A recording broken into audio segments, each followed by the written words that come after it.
सुप्रभात। आज चौथी कक्षा भाषा सेतु नामक पुस्तक से हम लोग दूसरा पाठ पढ़ने जा रहे हैं। जो यह कहानी है, दो भागों में बांटा गया है। कहानी का शीर्षक है सच्ची मित्रता। यह यूनान देश की एक कहानी है जिसमें दो मित्र हैं। एक का नाम पीथियस है और दूसरे का नाम दामन है। यूरोप के देशों में यहीं से ज्ञान विज्ञान फैला था।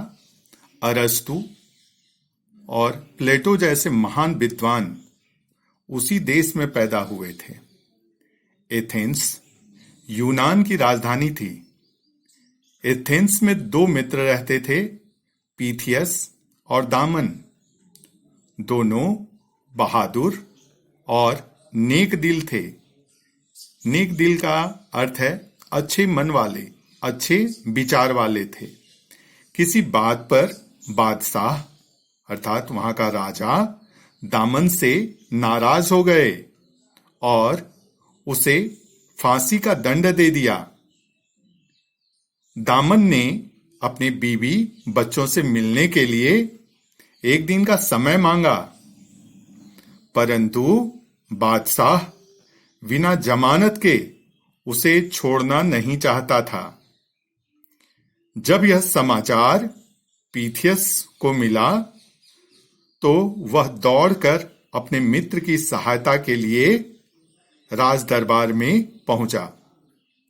पीथियस ने दामन का जमानत दे दिया और उसकी जगह स्वयं बंदी गृह में बंद हो गया। स्वयं मतलब खुद ही, बंदी गृह मतलब जेल।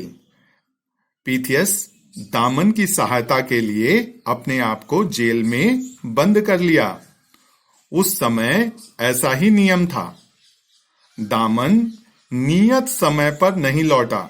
नियत समय अर्थात जो समय उसके लिए दिया गया था, जितना समय था उस समय तक वह नहीं लौट पाया।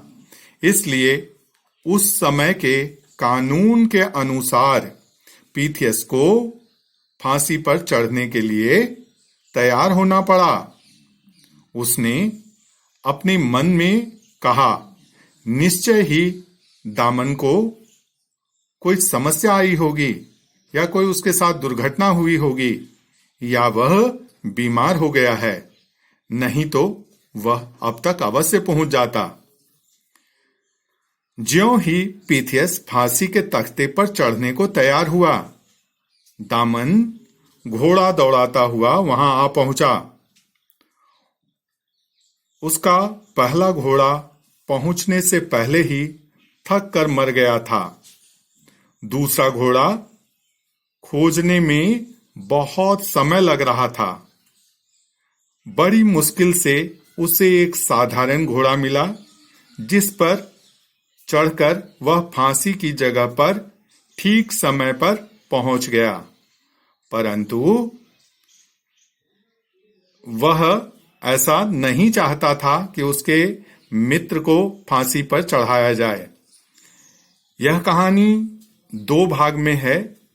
दूसरे वीडियो में हम लोग इसका दूसरा भाग पढ़ेंगे और फिर प्रश्न उत्तर भी हम लोग करेंगे।